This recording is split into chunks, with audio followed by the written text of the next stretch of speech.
Salam, hər vaxtınız xeyir olsun, əziz müştərilərim və izləyicilərim. Deməli, bu gördüyünüz mebeli yığdım bura. Hazır vəziyyətdə bəzi işlər qalıbdı. Divar hissədə kafel atacaqlar uram. Kafel işinə əvvəl baxırdım, indi baxmıram, dayandırmışım. Vaxt çox apardığına görə. Deməli, burada tinniklərin atacağıq, kantlarını atacağıq ki, su verməsin arxaya həm də. Burada işimiz tamam olub. Hazır vəziyyətdədir. Sizə də mən göstərdim. Gördüyünüz moyka.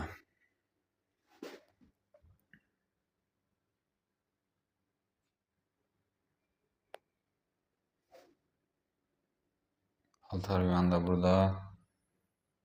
Bu tinlərə kantlarını atacağıq, süpürgəlik.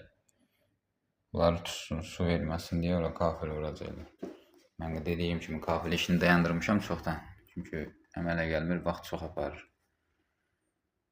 Dərinliyinə gedənəm, xırdalığına. Çünki milli oz olsa istəyirəm ki, düz olsun. 1 milli də olsa əski olmasın. Yenə kimi olsun. Düz.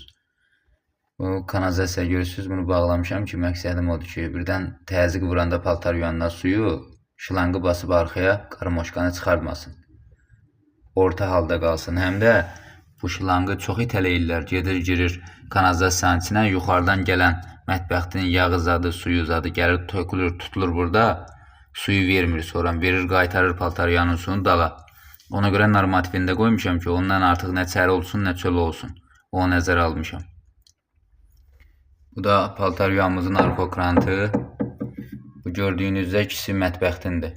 Burada sadəcə olaraq lazım idi, çıxış atdıq, lazım olar deyə çıxış qoymuşuq. Bu da moykamızın sifonu.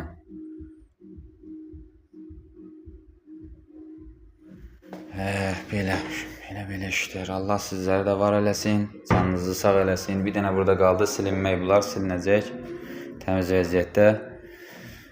Bir də YouTube kanalıma Mərifət Usta TV-yə abunə olmağı yaddan çıxmasın, zəhmət olmasa. Videolarda izləyib, bəyən atın, zəhmət olmasa.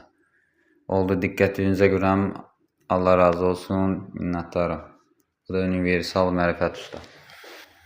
Özümüzü də çəkək də, niyə ki? Sağ olun, hələlik.